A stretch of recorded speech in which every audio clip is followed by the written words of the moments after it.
Hello, football fans, and welcome to TeamRivalry.com Big Ten Week 8 preview. I am your host, Cliff Richardson. Our commentator extraordinaire, Mackenzie Richardson, is with us. Mac, how are things going over there? I'm hyped, man. Just enjoying myself. Some of Happy Valley's finest peanut butter and jelly sandwiches. PB&J. Little did you know, these can actually double as a weapon when your football team is getting destroyed in every which way except for the scoreboard. At halftime, you can throw them at the opposing team's players, which will very much upset them and pretty much guarantee that you lose the game in epic fashion. So just enjoying me one of those. Only in a tunnel, though. James Franklin is very upset with the Michigan tunnel. Wants him to change it. Yeah, one team at a time, right? One team at a time. They should call that the PB&J rule. Exactly. I thought it was. I thought the whole idea was Michigan lets the other team get down at the front of the tunnel, and they come out there at the back end of the tunnel, and they start hooting and hollering and just fill that tunnel with craziness to psych out the other team. I mean, what do you expect is going to happen? Like, of course, they're going to jaw at each other, but PB&J sandwiches, I mean. I know. It's good, too. That's crazy. PB&J University. That's what we'll call it now. We are PB&J. I like it. So we are in week 8. Before we get into that, I'd like to remind everybody that teamrivalry.com is the website. Mac, if you're able, what are the socials? You need some of that cool, refreshing 2% milk. Oh, man. I forgot my milk. Yeah. Forgot your milk. Well, Harbaugh would be ashamed. I'm sorry. Sorry, Jamie. We are on Twitter at RivalryB1G. That's capital B, that's capital G, and a capital R way at the beginning. We're also right here on the tube of you. Do not forget to like, go ahead and subscribe. Please comment on the video, tell us all the reasons that we're wrong, and ring the notification bell because, I don't know, do you want to miss another video of me eating a peanut butter and jelly sandwich? I do not. See, that's what I'm saying. That's right. And if we were any kind of technically proficient at all, we would have had some of that on the screen right there, but we don't. What, PB&J? I can smear the socials. Oh, well, whatever. So we have a lot of teams on a bye week this week. Michigan, Maryland, Penn State, Illinois, all on bye weeks this week, getting a rest. Mac, we're going to switch it over to you. You're going to review our picks for the first time.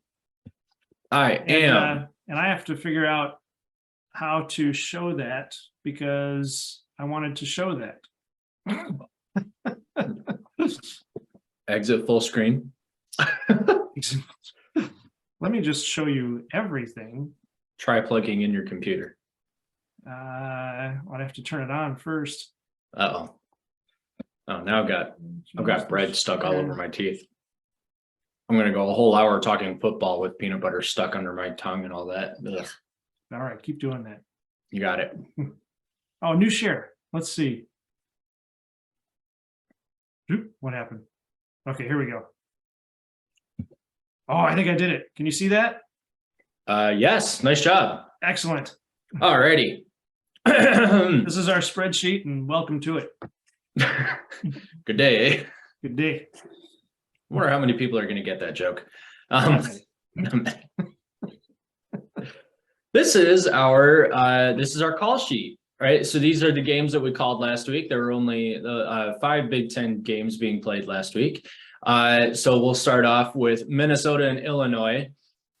We both called Minnesota, and we were both very much wrong on that. So Illinois ended up winning 26-14. My call was Minnesota 38-28, which means that for Minnesota's score, I was 24 points off. That 24 points represents an absolute value. So you subtracting, the 38 from the 14, but it's an absolute value. So there are no negatives, which is how we calculate who's closest. You, however, were 27 points off. So you did a little Yes. bit better than me, 11 points better. So nice job there. Well, I was using the top secret team rivalry score predictor too, which Yep. we talked about the tweaks. The tweaks are not in here yet. They probably Okay. won't be in there for this week either. Okay. Maybe next year. Next year. Wow. We went from weeks to years. Okay. All right. Yeah. It's a complicated process. Figuring out an algorithm. Yeah. Now we both got Illinois pretty close. Well, you did. Oh, I did too. Yeah. You did Okay. too. You were, How about you were that? too high. I was too low. Yeah. Oh, that's funny.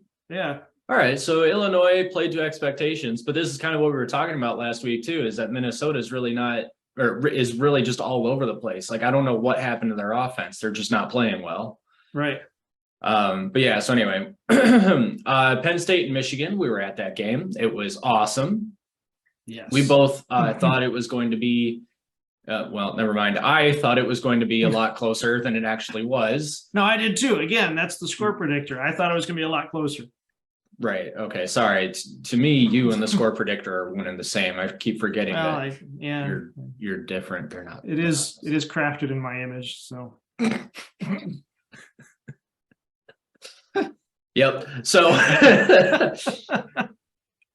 so Michigan obviously ran away with that one in the second half and won 41-17, which put me 13 points down as far as Michigan's score total went, because I expected more from Penn State's defense. However, I expected just the right amount of nonsense from Penn State's offense. So dead on. Very good. Very good. Thank you very much. You also did extremely well, guessing Penn State to within 3 points and Michigan's offense to within 15. So definitely not bad there. Not terrible.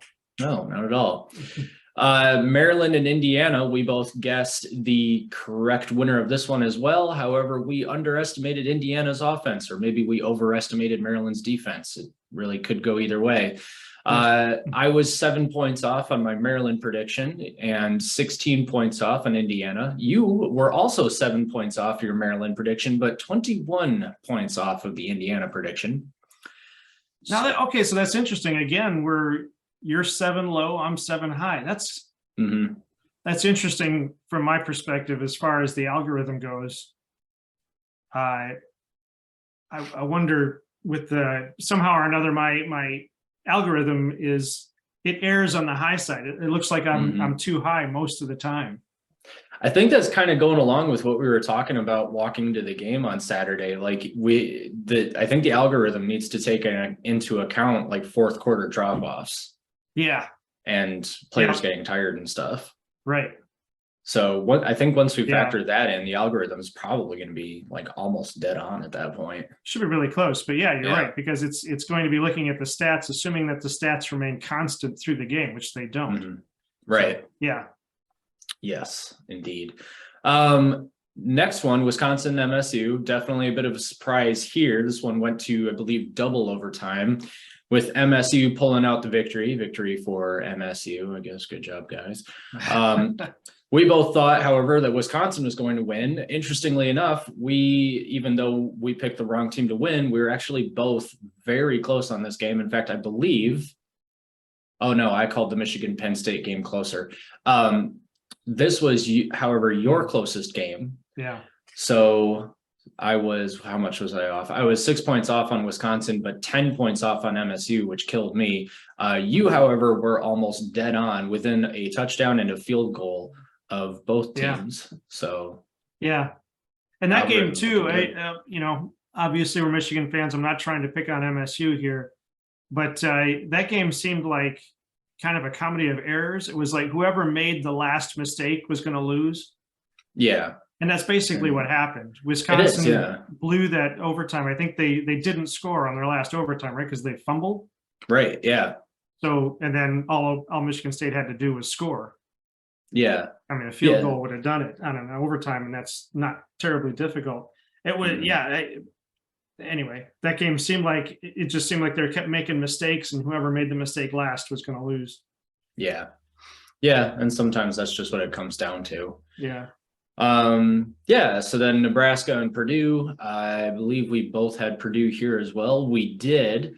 The algorithm, however, vastly underestimated Nebraska's Yeah. offense. Wow. So Blew the doors off of that one. to the door. So yeah, where was I going with that? So those are our score predictions, and that's how we fared. Beneath that, we've got the sum, which means the total amount off we were for our predictions. So I was 96 points off in total. You were 121 points off. Fun fact, this is actually my second week in a row of being under 100 points off. Nice. And I believe this is also one of your lowest weeks as well, too. So nice job. Yeah. Nice job. Nice job. Out of You're all doing the great. losers, you're doing okay. Hey, you're still in second. I mean, come Oh, on. that's true. Yeah, However, what's interesting here is that the median scores, or the amount on average that we were off, you were actually lower than me.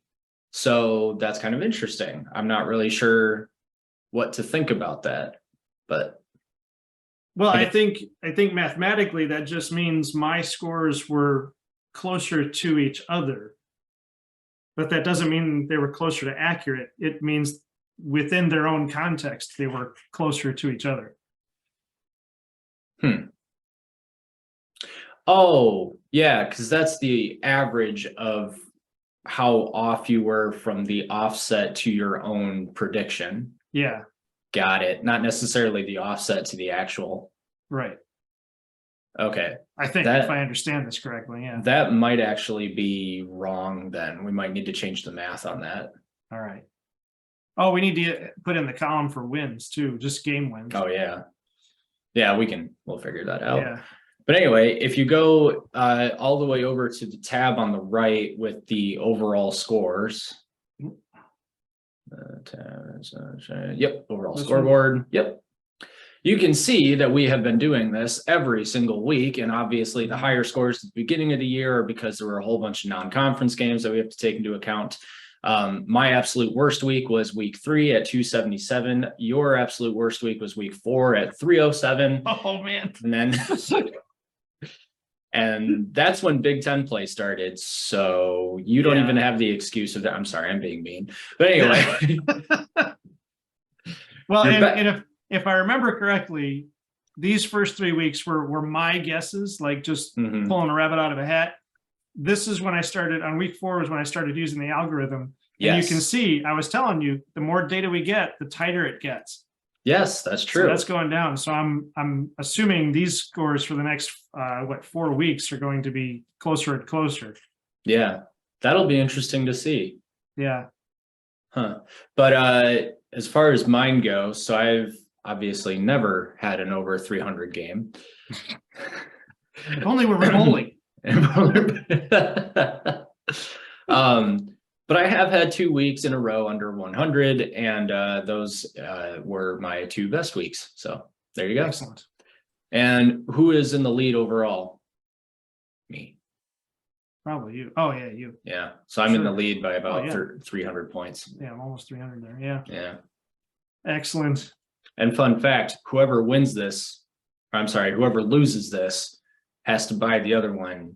We were doing beat-ups, but maybe we should just do beers because of inflation or something. Either way. I'm going to get the beer. Beer is good. Yes. All right. All right. Now for the trivia question. Ooh. Since we have Iowa and Ohio State playing this week, and Iowa's unranked. Ohio State is ranked number 2. The question is, when was the last time Iowa and Ohio State played each other and they were both in the top 10?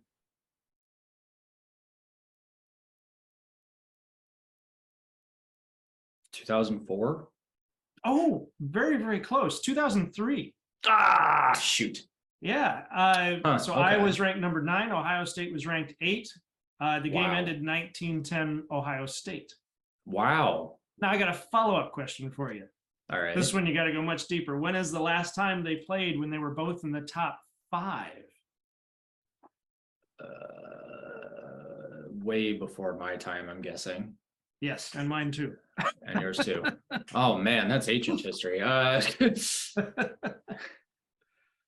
don't know. That would probably be like the 50s or 60s or something. Oh, well, very close again, 1960. Okay, all right. It was the November 12th, 1960 game, and Iowa was ranked number 5, and Ohio was number 3, and this was an upset. Iowa won 35-12. Oh, Oh, yeah. beat them good too. Jeez. Yeah. Back when Iowa's offense could score. Yes. Okay. All right, moving on to this week's first game.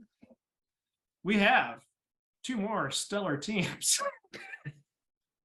Starting off with a bang. Starting out with the big game here. This is Indiana at Rutgers. It's their 9th meeting. Indiana leads the series 5-3.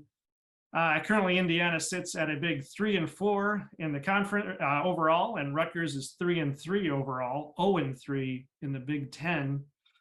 Rutgers is actually favored to win this game. Not that it matters, but they're coming off a bye week.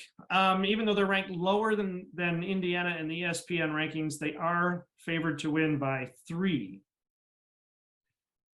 Now, Indiana is coming off a loss to Maryland, which makes 4 losses in a row for the Hoosiers. Like I said, they're 3-4 overall. They need to win 3 out of the next 5 to be bowl eligible. And they've got Penn State, Ohio State, and Purdue coming up. Games they're not likely to win, which only gives them 2 options that I think they have a shot at. Rutgers and Michigan State. So they have to win this game against Rutgers. These might be the only 2 games they have a chance to win. They're already expected to lose to Rutgers. Tom Allen, he's been the coach at Indiana now since 2015. He has a losing record at Indiana. He is 28-35. It looks like he peaked around the 2019 season with the 8-5 record. Pretend you're Tom Allen. Your job is probably on the line. How do you rally this team and break the losing streak to at least finish this season with a win? I don't know. Or on a high note somehow. I know. I don't know. I mean, yeah, I'll just be honest. I really don't know. I don't know what happened to Indiana. You know, they started off with, you know, honestly, we can call it a great win now. Like, they started off their season with a win against Illinois. Like, Illinois is still in the hunt. You know, they're looking at a title berth potentially. But just since Indiana played Western Kentucky, they've just looked absolutely anemic on offense, and their defense just can't stop anything now. So I guess, like, offensively, they saw some progress against a pretty bad Maryland defense, but they still turned the ball over 3 times. So they're still incredibly inconsistent. You know, if they don't turn the ball over, then suddenly they're 4-3 and have a much better shot at bowl eligibility. And maybe Tom Allen. 4-4. This is Indiana. 4-4. What did I say? 4-3. 4-3. Well, I'm sorry. Rutgers will be 4-3 if they win. Yeah, no, I'm doing a hypothetical. Like, if Indiana doesn't turn the ball over 3 times against Maryland, then they're 4-3, and their prospects in the bowl game, are much better. His name's Tom Allen. That's what you said, right? Yeah. Why did I think it wasn't Tom? Oh, because it sounds like Tim Allen. I was like, no, it's not Tim Allen. I've got Home Improvement on the mind. No, if they win those games, though, I mean, his job's probably not on the line. I don't know if his job is on the line now per se, because I got to believe that Indiana's expectations aren't, you know, sky high every single year, although maybe they got a little bit of taste of what they could potentially be back in 2019. Because, like, we all thought that they had a shot at winning that game against Ohio State in 2020. So I don't know, maybe they just got a little excited about that. I know you mentioned Penn State, Ohio State, and Purdue on their schedule. I'm already counting those as losses. I think Rutgers is really the only game they are likely to win. And I say likely, like, not very confident at all. But honestly, when it comes down to it, I don't know that they're going to win another game, especially if they don't beat Rutgers. Right. Yeah. I remember that 2020 season. We were like rooting for Indiana. Mm-hmm. And then they fell apart, and they've been falling apart ever since. What were they last season? They were 2-9, 3-9. I think 3-9. Yeah. Yeah. Or 2-10. They didn't do very well last season. No. Switching over to Rutgers, the outlook for Rutgers isn't all that different. They have 3 losses in a row, but because they're coming off the bye week, they also need to win 3 out of the next 5 to be bowl eligible. And their schedule includes Minnesota, Michigan, Penn State, and Maryland. They're favored against Indiana, like we said. Michigan State is a toss-up. Even if they do get 2 more wins, that's 1 shy of a bowl game, because I don't think they're going to beat Minnesota, Michigan, Penn State, or Maryland. That's probably off the table. So Greg Schiano then, Greg Schiano was head coach at Rutgers from 2001 to 2011. I just found this out. Well, I didn't just find it out. I was looking it up and didn't realize that he had this split time at Rutgers when he was the head coach 10 years ago. And then from 2001 to 2011, had that 68-67 record. He actually spent several years at Ohio State as a defensive coordinator and obviously was good. Mm-hmm. Ohio State has had a tremendous defense for quite a while. So obviously doing well there. He comes back to Rutgers in 2019 with lots of support from staff, from fans, from players. His current tenure record at his current tenure, not tenure, but his current tenure record at Rutgers is 11-17. Mm. You could say he's still rebuilding.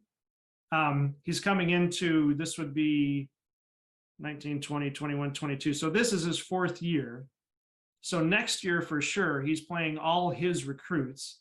So we could call this a rebuilding year, but they're going on 8 seasons. So those 4 seasons before Greg Schiano without a winning season, like less than 6 wins.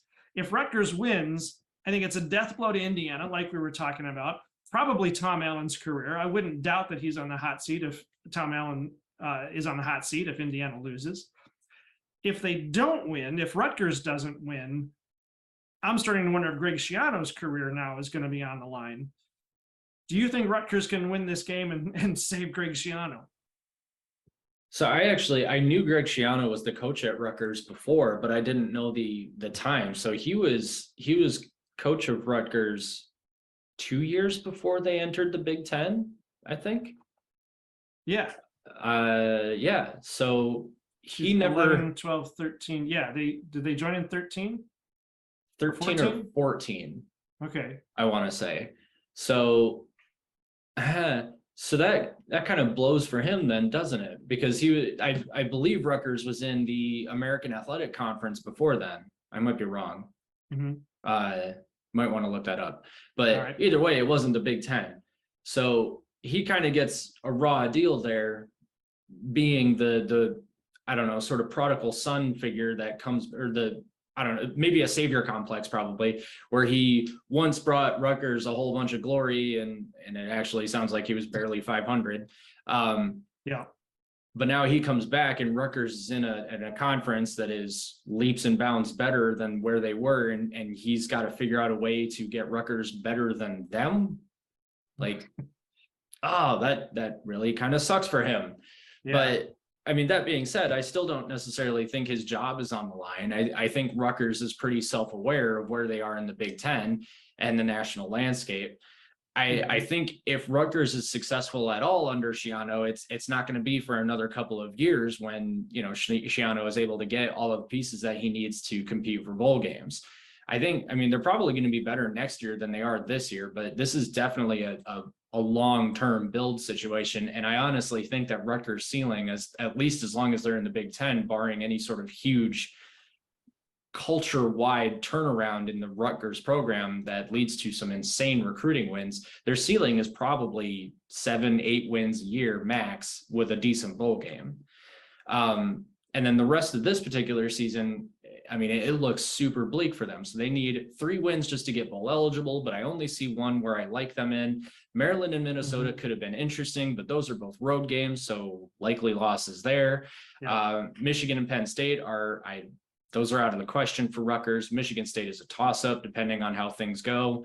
How they're feeling that day. Yeah. How they're How the feeling. Spartans are feeling that day. Either way, how either team is feeling that day. Yeah. But yeah, when it comes down to it, I don't see them doing better than 4-8 this season. Oof.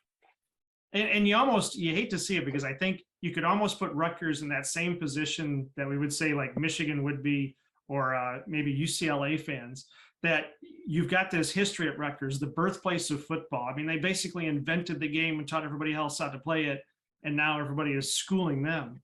Right. You almost want to see them get back to their glory days. I know like Alabama looked at that when they brought in Nick Saban. At Michigan, we saw them be destroyed through the Rich Rod Hoke years and gradually build up now with Harbaugh. UCLA has gone up and down like that. Mm-hmm. It's I would think it's kind of frustrating for the fan base, when you think about that history. I just wonder, like, how rich is that history though? Because Rutgers hasn't been good for a couple decades.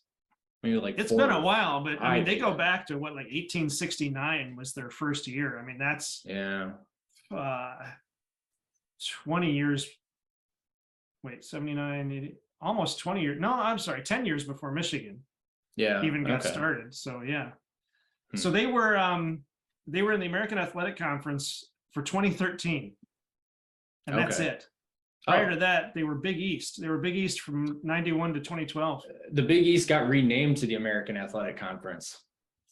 Oh, did it? It did, yeah. That's what happened. Oh, yeah, okay. The Big East became the AAC, yeah. All right, well, that makes more sense. It does, yeah. And I'm suddenly realizing we forgot to do our prediction for the. Oh no, this is the first game. I'm sorry. Yeah, this is. You know what? I lost track because we're doing this. We're doing our layout differently because we're doing team by team rather than game by game. Well, let's look at our predictions. I have Rutgers. Well, okay. So through the top secret team rivalry score predictor, I have Rutgers winning 28 to Indiana's 20. Ooh, 28-20.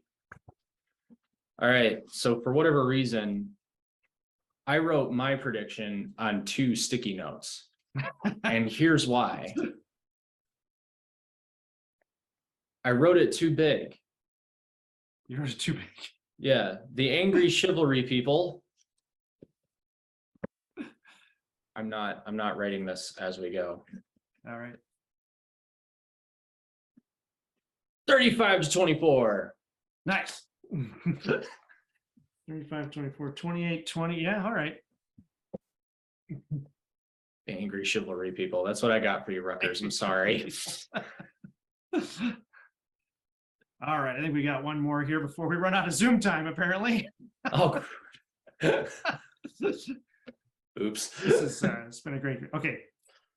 Oh, let's shift over. We have Purdue at Wisconsin. This is the 89th meeting, the oldest matchup of the weekend. Wisconsin leads the series 51-29 with 8 ties, because we used to have ties in football. Wisconsin is favored by 2. 2? A safety, wow. I guess. So what we have, Purdue has stepped up. They are now in a tie with Illinois for first place in the West Division. And is Nebraska back out of it again, or is it 3-way? No, Nebraska's out. It's Illinois and Purdue and now. Illinois. So Purdue is digging in. They're tied for first. The Big Ten championship is still on the table for them.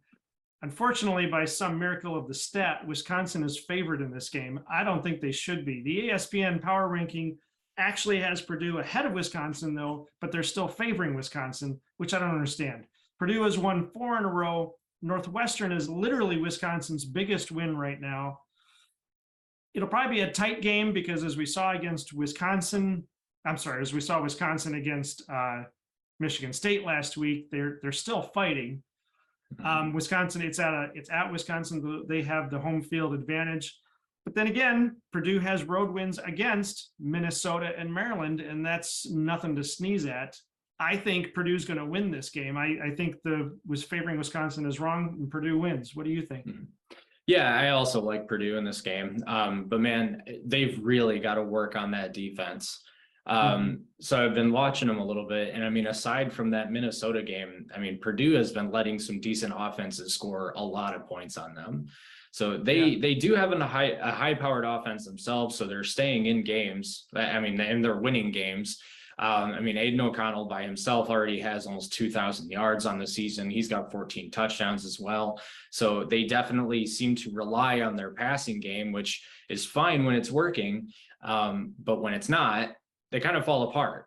So they're kind of lucky in the sense that the West Division is so weak right now that having a one-dimensional offense really isn't hurting them. But, looking at their schedule, yeah, they've got a very clear path to the championship because of that as well. But it's going to come down to how they play against Illinois. I think Illinois is a far more complete team than Purdue. I think they're far more complete than Wisconsin right now as well. But I think right now they're probably the only team on Purdue's schedule that Purdue is probably likely to lose to. Switching over to Wisconsin, Wisconsin is fighting like a wounded animal, Badgers that they are. I can appreciate what Coach Leonard has done. The Michigan State game, as we said, was close, but being real here, again, we got to step lightly as Michigan fans, but Michigan State isn't exactly a powerhouse this year. And Wisconsin was actually favored against Michigan State, although they lost. So that looks good for Michigan State. I simply don't understand what makes them think Wisconsin will win this game. I think Coach Leonard is learning there's more to be done to rebuild Wisconsin. They've got Nebraska, Iowa, but only because Nebraska and Iowa are also struggling. I'm not even sure Wisconsin's ready for this game. I think Purdue will be a much tougher opponent than Michigan State was. And I think Purdue will take far more advantage of those mistakes. What do you think? Yeah, I don't think that they're ready either, or at least as ready as they could possibly be this season. So I fully expected Wisconsin to beat Michigan State, and I understand that they nearly did, but they let themselves get burned in the secondary way too much, especially in overtime, and they just couldn't overcome that.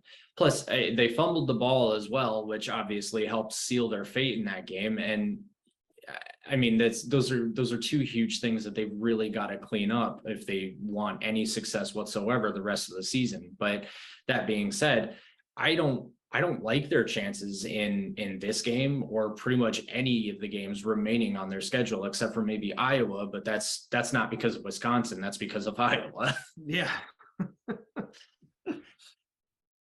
So the predictions for this game, now again, I'm running this through the algorithm. The algorithm is picking the team rivalry top secret score predictor algorithm is picking Wisconsin over Purdue 38-28. Ooh. I think the algorithm's wrong. Okay. All right. I'm going to be adamant about that one. I think it's wrong. I think Purdue will win this game. All right. I am inclined to agree with you. I think your algorithm is trash. Give me the not so Polar Express people 35-13. 35-31. Sorry, I read that backwards. 35-31. All right. All right, we've got 4 minutes left on the Zoom call. We're gonna cut it here, and we'll be right back in just a second. Hang in there, folks. We'll get through the rest of these games. And we're back. Just like that, it's magic. Speaking of magic, Northwestern at Maryland. When I say speaking of magic, I mean there's none here. It's very sad. Northwestern, this is the third meeting between Northwestern and Maryland. Northwestern is coming off a bye week. Probably won't help them. They do lead the series, though. They are undefeated against Maryland. They are 2-0. But Maryland is favored by 13.5 points. Yeah. So for Northwestern, Pat Fitzgerald has been coaching Northwestern since 2006. Wow. And it looks like he peaked around 2018 when Northwestern went to the Big Ten championship, and they did actually go in 2020, but 2020 doesn't count. It does to them. It does to them, yeah. Well, they lost it though, so. Yeah. So Northwestern is 1-5, 1-2 in the conference. They've lost 5 in a row. they're done, right? Fitzgerald also must be looking for a new job. I think we've got 3 more coaches that are going to get fired. And Pat Fitzgerald is one of them. I think you've got Tom Allen, Greg Schiano, maybe, although you were thinking he wouldn't be. And now Pat Fitzgerald, I think they're all going to be looking for new jobs next year. Maybe not Greg Schiano, but That's rough. Don't become an athletic director. No one is safe under you. That's right. No, I just want you to win a game. Come on. Can you win one? You're the coach. I'm a magician, not a coach. Wait. Whatever. Anyway, I didn't get that line right. I didn't watch enough Star Trek. I'm sorry. But either way, Pat Fitzgerald's not getting fired after this game. We need to calm down a second here. They're not. Why not? He's not, because he's been there forever. Northwestern knows what they are. They're self-aware, just like Rutgers. They know that. Well, I was just gonna say they know that they'll never do anything, but they've almost done something twice now. So I don't know, but that's kind of what I mean, though, is that they've had like bad seasons before under Pat Fitzgerald, but they kept him around. So I don't know that this season's going to be any different, even though I don't think that. I mean, they're not going to win another game, so that sucks. But but I mean, but he's done good things before, and like we've talked about before, Northwestern goes in these 3-year cycles where they stink and then they get better. So you just got to wait. All right. Yeah. On the other side of this equation is Maryland. They're going to destroy Northwestern. Maryland is obviously doing well this year, unless Maryland falls into the trap game mentality, and Northwestern pulled an App State on them. See who gets that reference. I like how that's a verb now. Yeah, it is for me. Barring the app stating of Northwestern, I think Maryland picks up win number 6. Maryland is in the East Division, so they're not going to beat Ohio State. They obviously didn't beat Michigan, so the championship is off the table for them, but they're still going to do well this season. They've got a shot to win 3 or 4 of their next 5 to get their bowl bid. The big question mark is Tagovailoa, although read today that according to the report, his injury, which we thought might end his season, turns out to be a game time decision. So he could be playing this weekend. It would be great to see him play. He's a fantastic quarterback. Obviously, we don't want him to get hurt anymore. I don't remember, is he a senior this year? Yes, I think so. He is. And he's probably, at this point, he can't be redshirt eligible because he's played 7 games. Yeah, no, I don't think. Yeah, I don't even think you can redshirt in as an upperclassman either. Oh, I thought you could. I thought they had to do it early. Like they could only play like 1 game and then you have to redshirt them. I thought it was in the season. I mean. Yeah, because you can do like a medical redshirt. Yeah, that's a good point. So I don't know. Yeah, well, we'll see. The backup QB, Edwards. I forgot his first name, but his last name was Edwards. He's shown he's pretty capable, and I think he's capable of beating Northwestern with the O-line that he has and Maryland's defense. What does Maryland have to do to keep their heads in this game? To keep it from being a trap game and an app stating? Yeah, app stating. I don't think it's going to be an app stating. I think. Honestly, I think Maryland is pretty focused right now. But honestly, if I'm Mike Loxley, like, why would I play Tagovailoa? Like, I would rest Tagovailoa. That's a good point. Yeah. No matter what, like it's Northwestern. They're extremely weak. The backup Edwards already showed some solid resolve in sealing the win against Indiana. So I don't see a reason to play Tagovailoa unless the offense just falls apart, but I don't think they will. I mean, especially because you look at who they've got coming up. They've got Wisconsin next week, and then they've got a trip to Penn State, and then they're home against Ohio State after that.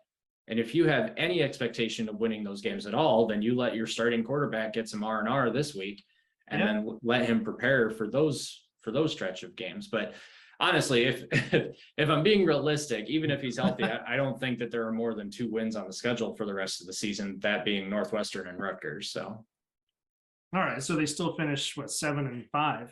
So, yeah, which is a good season. Yeah, That's a bowl game.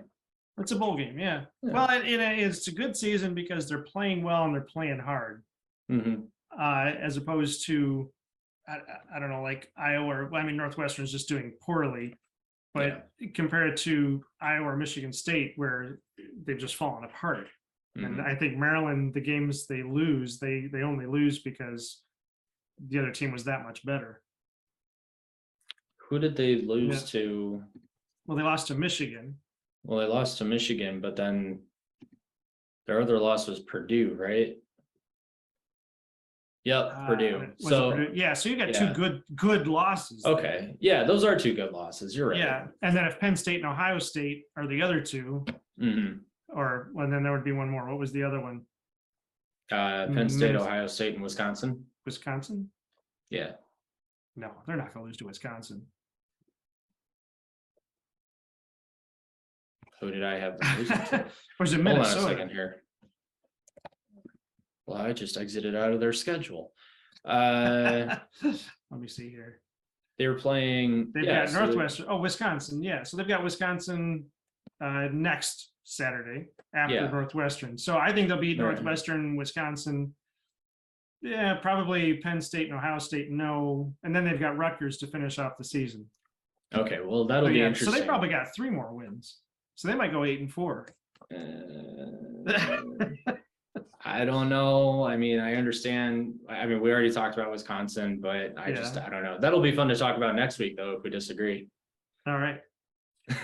I have, okay, so I think the score predictor, the top secret team rivalry score predictor, I think came out good with this one. Got Maryland at 49, Northwestern 3. Wow. I think that's accurate. Okay. All right. Well, I don't like Maryland's defense that much. So I'm going to take the not so chill shell people. Give them shell. 42-14. That'd Boom. be good on a t-shirt for Maryland. Give them shell. Give them shell. Yeah, that's a good idea. We should do that. Although, I'm not sure if that comes from the Teenage Mutant Ninja Turtles, though. It might Be trademarked. It might be. Well, that doesn't have to stop us. Our next game, maybe. Our next game is Minnesota at Penn State. Number 16, Penn State, dropping 6 spots from number 10 is number 16, Penn State. And this is the 16th meeting between Minnesota and Penn State. Penn State leads the series 6-9. Nope, 9-6. You can't lead 6-9. That would mean you're losing. It would, yes. Penn State is only favored by 4.5 points, and this is our first rivalry game of the season. It's a relatively new rivalry. It goes back to 1993. This I actually just found out today. I did not know this. The Governor's Victory Bell Trophy commemorates this game because the very first game that Penn State played when they joined the Big Ten was against Minnesota. Wow. And so they just came up with this Governor's Victory Bell, and the winner of the game takes the trophy home. I think Penn State had it 4 years in a row, and then Minnesota had it 4 years in a row, and I believe Penn State has it now. But I thought that's actually kind of cool. That's a good trophy. Yeah. We need some kind of celebration for that at some point. Getting into this game, Minnesota is coming off 2 losses, but even with the 2 losses, they have better stats than Penn State. Minnesota still has a chance to catch up with Illinois and Purdue, I think, which means they still have a shot at the Big Ten championship. It's a little bit tougher now, but they have an opportunity to get back there. They're not mathematically out yet. Minnesota leads Penn State in points per game, points allowed, yards gained, and yards allowed. Given they're not given they're not out of the championship, I can read. I think they just flat out want this game more than Penn State. Because they have a shot at the championship, Penn State being in the East Division, they couldn't beat Michigan. They're not going to be Ohio State. They're not going to the championship. I think Minnesota wants this game more. What do you think Minnesota needs to do to win this game? I don't know that they want this game more. I think I might disagree with you on that. Oh, all right. Yeah, all right. So, I mean, mathematically speaking, Penn State's not out of the running either. And James Franklin is going to make sure that his team knows that. Now, whether or not it But matters. they'd have to beat Ohio State. Yeah. So, it's Which what I was gonna guess say. maybe they could, but Well, currently the score is 0-0, so it could happen. right. It hasn't happened yet, so it can happen. Hey, all I'm Right. trying to say is that, like, mathematically speaking, no, they're not out of it yet, and they're gonna believe that they have a shot. So Minnesota, though, has to play the way that they were earlier in the season on offense. Mhm. So I know, so I kind of did a hard segue there, but that's okay. Minnesota without Mohamed Ibrahim that was a problem. I mean, they were, so against Purdue, though, Tanner Morgan was knocked out of the game in the fourth quarter and all that. So the offense becomes fairly one-dimensional once a single player is missing. Now that's not exactly true though, because Tanner Morgan was knocked out in the fourth quarter. So they were already playing kind of cruddy at that point. But that's kind of an issue for Minnesota right now, is that on offense, they're a completely different team than what they were earlier in the season. So they've had plenty of opportunities to win these games, but as soon as they meet relatively decent defenses, I'm trying to remember, yeah, Purdue, Mm-hmm. well, I wouldn't even call Purdue a decent defense though. So I guess I'm contradicting myself in real time, but I don't care. That's just how bad Minnesota's offenses look these past couple of weeks. And it's baffling to the mind how they go from high flying offensive power, like what you saw at Michigan State. I understand Michigan State's defense isn't very good, but I don't think Purdue's defense is all that good either. And they shouldn't have been against Minnesota. So what happened? But I don't know. I mean, that being said, I mean, Minnesota's defense is still pretty tough. Purdue and Illinois are not going to be the best offenses that they'll face this year. I think Penn State's actually going to be tougher, and I think Minnesota is going to be lucky by season's end to only have Wisconsin and Iowa left at that point, especially since both of those teams are kind of struggling too. So for right now, though, I'm kind of concerned that Minnesota's downward spiral is not like over. Minnesota has only allowed 70 points this season. Yeah, so that's pretty good. Penn State has allowed 115. Wow. Okay. Yeah. All right. Wow. But then Purdue has allowed 169. Yeah. See, that's what I'm saying. So yeah. In Indiana, 221. But Michigan's actually 85. Michigan's actually fourth place then in the Big Ten as far as points allowed. Okay.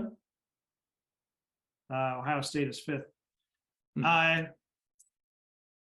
Penn State then, the other side of the question then, if Penn State can put down their PB&Js long enough to put a drive together, they might be able to take advantage of Minnesota and win this game. I'm starting to wonder though about Sean Clifford. He doesn't hold up well under pressure, it seems like. Looking back on their season, their offense really hasn't faced much of a challenge. Michigan was their first real test. They failed that one miserably. The only real spark they showed was that pick six, and that didn't last. I mean, it lasted for the first drive in the second half, and that was it. And all they got out of that was a field goal. Mm-hmm.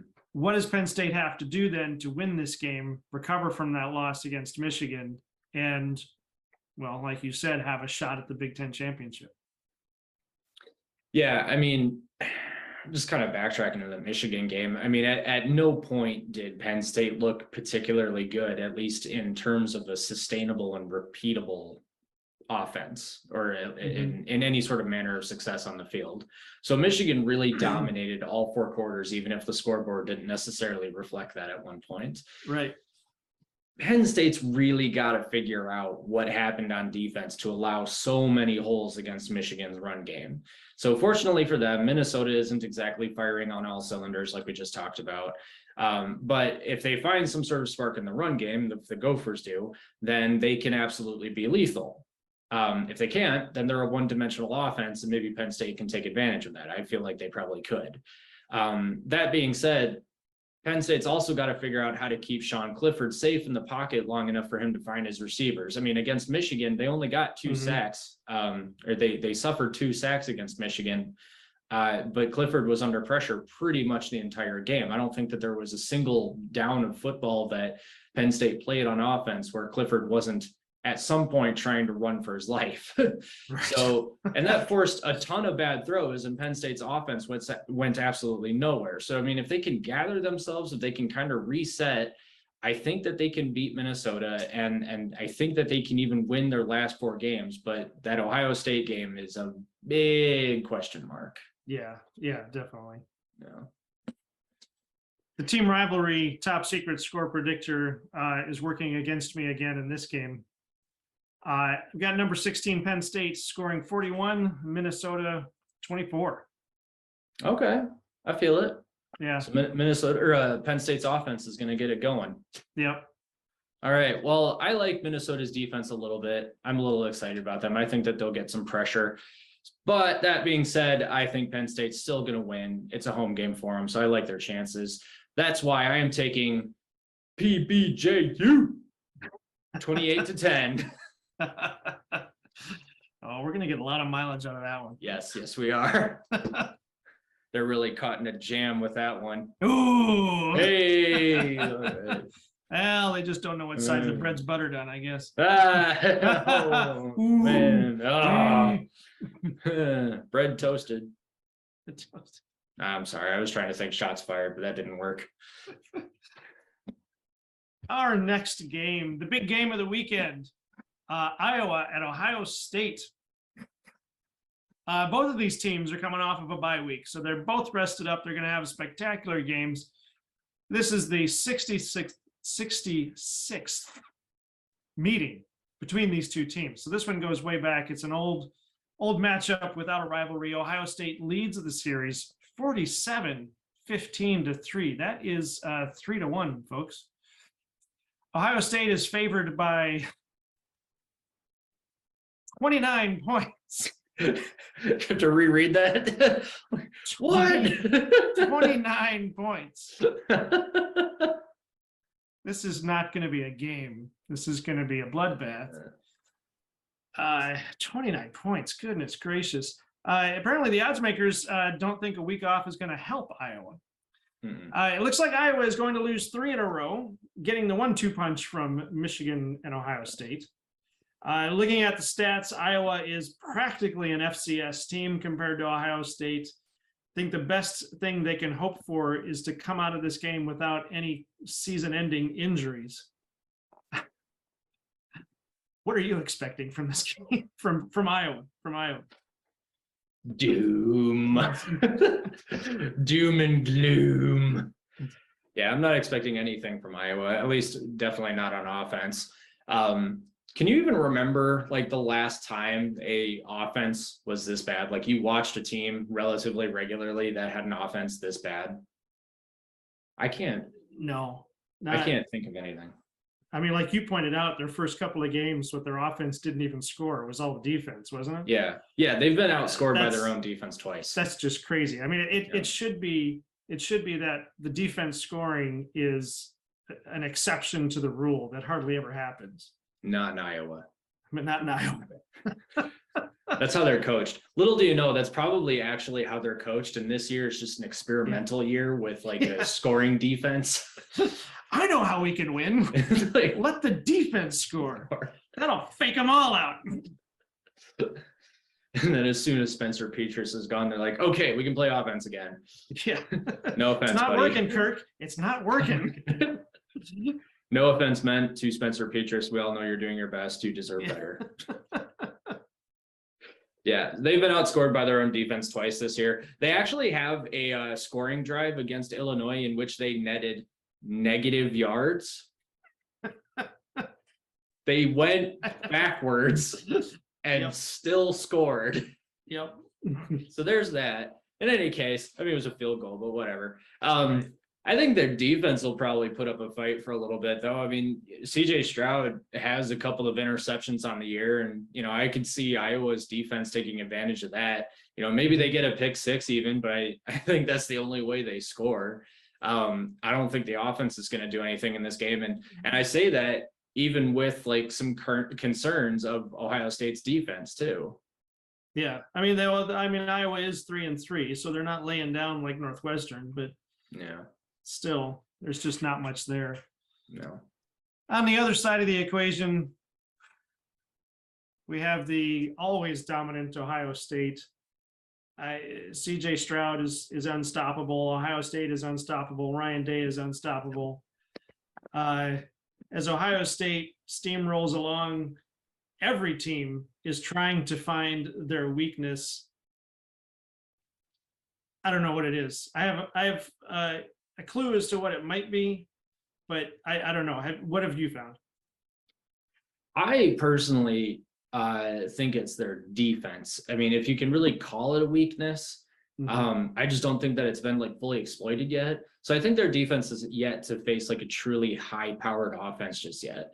So they've allowed 3 or more scores against vastly inferior teams. And I mentioned before in a prior preview that we did that Toledo burned Ohio State's secondary, I think on a couple of different occasions.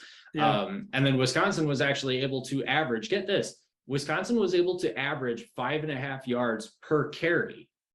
So they actually established something of a run game. They got almost 200 yards rushing against the Buckeyes as well. Yeah. So they actually, they established a sort of run game, and they still got blown out. So there's also the fact that CJ Stroud averages an interception per game at this point, and the last one that he threw went for 6. So Ohio State's offense is one of those offenses that, yeah, they're extremely powerful, but they're also kind of volatile. So they're trained. This is the allegory, right? This is the allegory that I came up with, is that they're a train that's moving at Mach 10 and destroying everything in their path, but could eventually blow an engine and come crashing down as well. Ah. Okay, yeah, I can see that. Yeah. Took me a very long time to think of that. So so what you're saying about that interception, then they've got that dominating offense, but there is that, it's kind of, okay, I know what I'm thinking of. It's like the dragon in The Hobbit. It's got the armor all over except for the one spot where there's the one hole in the armor, and if you can hit that spot, you can do some damage. Yeah, and I don't necessarily know yet if that's like making sure that you pressure Stroud, because he can also just take off running. Yeah, so, if you can get to him. If you can get to him, yeah. So maybe there's something in the offensive line. My thing is, though, is Michigan's probably got the best chance out of anybody to beat Ohio State this year, because Michigan controls games, and I think that's probably the chink in Ohio State's armor, is that they actually move too fast. Yeah.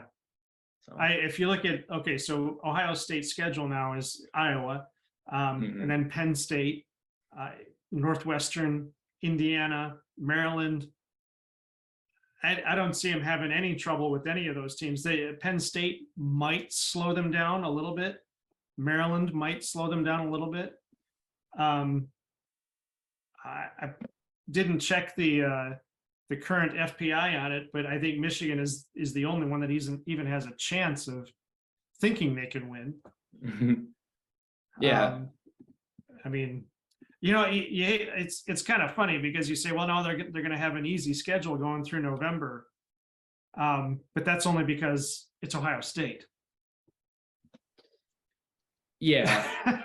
Yeah. And I mean, you're right, but that's also because they haven't, I mean, dare I say this as a Michigan fan, they haven't played anybody. I mean, Wisconsin's. Yeah, right. So Notre Dame is, I'm not even sure what's happened to Notre Dame now, but that was their biggest game, because after that you've got your non-conference games, Wisconsin, Rutgers, Michigan State. All of these teams fell apart. They scored 52 on Wisconsin, 49 on Rutgers, 49 on Michigan State. They're probably going to destroy Iowa. Penn State, I would imagine they're going to put a good 35 points, 35, 42 points on Penn State. Northwestern, they're just going to obliterate. Yeah. I wouldn't be surprised if Penn State gave them a fight. Yeah. Yeah, just because at that point it's Penn State's backs against the wall. James Franklin just got that huge new contract. Maybe he wants to prove himself. I don't know. I think that there are a lot of different emotions that are going to go into that game for Penn State. And I also think that even though Penn State just got blown out against Michigan, that Penn State's still going to be the first quality team, like truly quality team that Ohio State has played all year. Yeah.